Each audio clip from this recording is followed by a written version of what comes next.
Jail থেকে বাইরে এসে আবার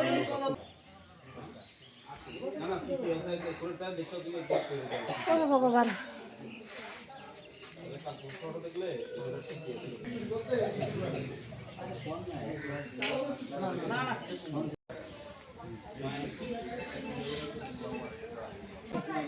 আজকে সকাল ৫:৩০ নাগাদ একটা টেলিফোন পাইলাম যে আমার এই কমিটির যে সেক্রেটারি উনি আমার টেলিফোন করে জানালেন যে মন্দিরটা চুরি হয়েছে, এই এক্ষুনি আসেন।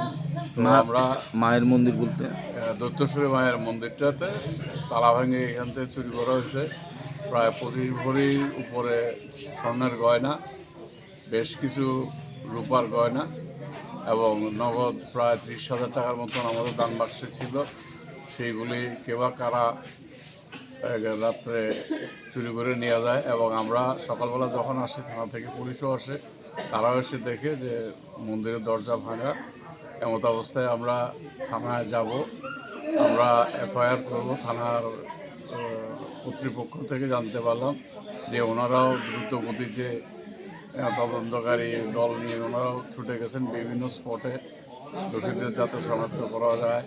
এবং সবচেয়ে বড় কথা হচ্ছে আমাদের এখানে সিসি ক্যামেরা থাকার পরেও আমরা এই ধরনের চুরি থেকে মাকে রক্ষা করতে পারছি না। এই দ্বিতীয়বার এই ধরনের ঘটনা হলো।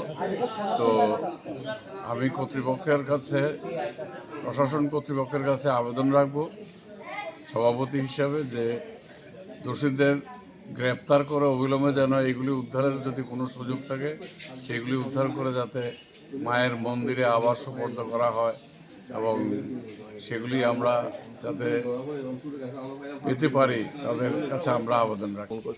দৈত্যেশ্বরী কালীবাড়িতে চুরি হয়েছে। এখন আমি স্টাফ নিয়ে আসলাম, এসে দেখলাম মায়ের যত স্বর্ণ গয়না আর রূপার জিনিস ছিল সবগুলি নিয়ে গেছে।